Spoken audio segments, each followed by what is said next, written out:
This week, we moved into our RV. We couldn't believe how much stuff we had and how long it took to move all our boxes. We definitely downsized a lot the day we left, and even more over the first few days of living on the road. We had to wait to get some repairs done on our Subaru, but the guys at the shop let us stay 2 nights parked at their garage while we waited. Finally, we got on the road and headed south to Trinidad, Colorado.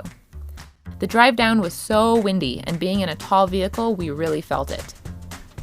It was dark by the time we pulled into our destination, a Walmart parking lot. Most Walmarts let RVers and truckers stay overnight for free. It was super cold and windy, so we tucked ourselves up next to a semi-truck to shelter us a little. The next day, we continued southward to Las Vegas, New Mexico, where we stayed in yet another Walmart parking lot. In those 2 days, we had gone to Walmart 4 times, buying groceries and supplies like floor mats for the kitchen and bathroom, so they know what they're doing, letting people stay the night. So far, this trip has been cold, and with trying to conserve our propane and water, we are limiting our use of heat and hot showers and have been layering on the blankets instead.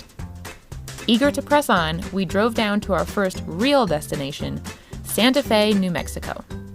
Here we had our first true experience of boondocking, or camping on public lands for free, with no hookups to water or electricity. This is how we hope to spend the majority of our time RVing. But before we made it to our site, so due to my expert navigational skills, we missed our turn. And because we're towing a car behind us, we can't back up. So we had to look for a place to make a loop to turn around. We found one on the map. I was like, turn here, there's a loop, but the loop was too tight, so we couldn't do it. So we had to just continue on past that loop, which put us in this little residential neighborhood. And I said, I think there's another loop up ahead, but it might be like around somebody's house. I don't know. I can't tell from the map. And so we continue going, but then we get to like where it's clearly turning into private property. And we're like, okay, well, we can't keep going. So we just had to stop there and unhitch. But what are the chances that as we're stopped there, literally blocking the entrance to somebody's driveway, that family comes home? And also, I didn't know that this was the first time Toby was unhitching. And so he had to like figure it out on the fly, how to even do it. So it took a few minutes. And meanwhile, this family is like waiting to come home because their driveway is blocked. So that's how this is going so far. But I'll say, luckily, the guy came out. He was super nice. He was really helpful. He helped Toby back up. He was like guiding him, like, oh, so nice, so patient, so helpful. I think he probably just thought it was funny. So that was like super lucky. And Toby was able to unhitch the Subaru. He pulled that around and then pulled the RV around. At that point, we could back up. So now we're all situated, and now he's reattaching everything, and we're going to go on our way. So it all worked out. Thanks to that very kind man. Our campsite was perfect. The area was huge, and there was only a small handful of other campers. It was quiet and nearly pitch black at night. And with all-around views, we finally got the Instagram-worthy RV life we had been waiting for. We made a gourmet pizza and some paleo Christmas cookies for Christmas Eve. So I'm making Christmas cookies, and the recipe calls for some softened butter. And I thought, hey, for the first time in years, I have a microwave. I'm going to put that stick of butter in the microwave.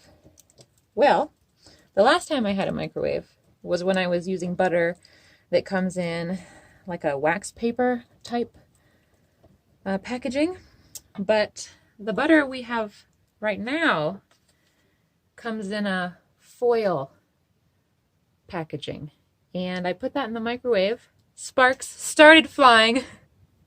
I thought the place was going to explode. I was freaking out. And Toby said, did you put it in with the foil? And that's when I realized, oh, it's foil. So, problem solved. We fixed it. I put it in a little glass container and melted it that way.